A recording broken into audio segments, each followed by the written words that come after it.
Одан кейін бар мынандай хадис бар. Пайғамбарымыздың саллаллаху алейхи ва саллям: "Мен қала дубура салати субхи", кім таң намазының парызын оқып болғаннан кейін, мән беріңіздер, мына хадис өте құнды хадис. Кім таң намазының парызын оқып болғаннан кейін, ассаламу алейкум ва рахматуллах, ассаламу алейкум ва рахматуллах, сәлем бердіңіз.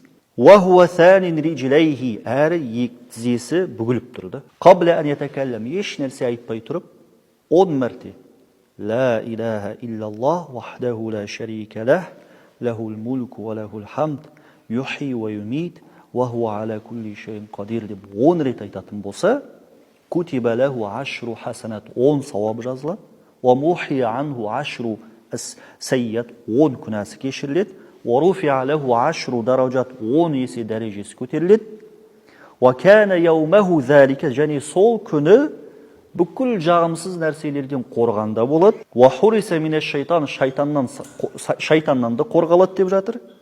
Валам янбағи лизанбин ан юдрикаху фи залика ал-яуми илля ширка биллах, және де қандай да бір күнә істейтін болса, күнәсі кешіріледі деп жатыр, тек Аллаға серік қосудан басқа дейді. Қараңыз қандай хадис.